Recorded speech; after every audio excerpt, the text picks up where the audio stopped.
Hello, Theater Geeks! I hope everyone's week has been filled with awesomeness.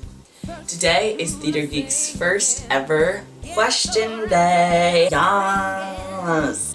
So I have a list of questions that I'm sure all theater people have asked before, because I know I have. So let's get started. First question. How do I find an audition to go to?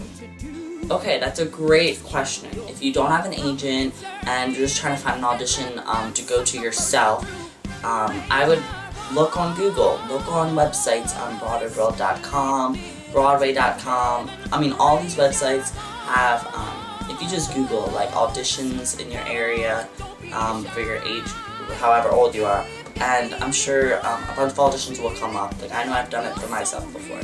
Second question. What should I wear to an audition? So this is a great question. It really depends on your age. I mean, if you're like younger, you want to look more casual. You want to kind of look like a kid. Like, you don't want to like dress up because that's not like a genuine kid. Does that make sense? But if you're older, then you definitely want to act more professional, look nice. It's like you're going to an interview, you're auditioning, so you want to look professional, and they want to show that you care.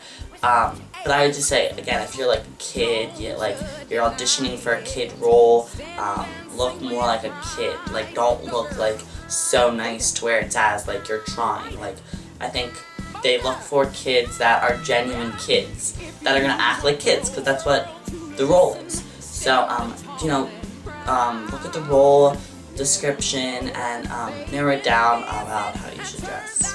Third question. Is it necessary to have dance experience? Okay, so I definitely think it's necessary to have dance experience. I think this because, if you're a good singer and you're, a good actor or whatever, but you can't dance, it's like you're not that triple threat. So I think you should always have singing, acting, and dance experience. I just feel like it's so competitive, so I think you really should be able to do all three. And if you haven't danced before and you just are a really good singer and a good actor, or whatever the case is, I would definitely get into some dance classes. Fourth question. Should I have a vocal coach?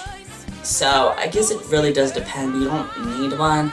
If you're just like, let's just say you want to go to an open call, or you're just like auditioning like for community theater, or whatever the case is, I don't think it's necessary to have a vocal coach. It definitely is beneficial. I mean, I could say that vocal coaches, like, it's great because, they can get sheet music for you, they can help you learn the song, they can help with your vocal technique. So I personally think it's beneficial, but, if you can't afford one, or if you can't get to one, or whatever the case is, if you put in the effort and really, really practice, and, go on YouTube and get an instrumental track for your song, or find sheet music, I would definitely say that it's okay. But, if you're auditioning for, like, professional, theater, or whatever the case is, I would say, probably see a vocal coach every so often if you can. It's good to have one. It's beneficial, definitely. Fifth question. What songs should I sing at auditions? Okay, this is a great question. Again, it depends. I mean, if you're auditioning for a Broadway show, then you obviously want to give a Broadway, musical piece. Yeah, I mean, it really does depend. Now, if you're auditioning for, like, a pop, like, music video or something, then you want to do, like, an upbeat pop song that's, like, more, like, it's a pop song. So, yeah, I guess it does depend, and you really should do your research on the show or whatever you're auditioning for, and then you can narrow it down as to what song you think would be best for the audition. Last question. How do I not get nervous?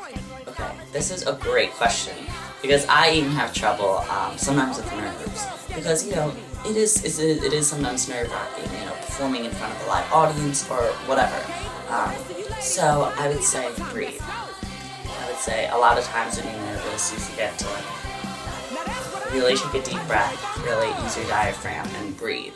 I would say just calm yourself down, be confident, and in your mind, just say, you got this, you got this, you got this. Now, don't be cocky to others, of course, but I think in your mind, you need to have your mindset on, you got it, you got this, you're gonna do it, confidence, So I think it has a lot to do with that, and a lot to do with breathing, and just not getting too worked up, and chill.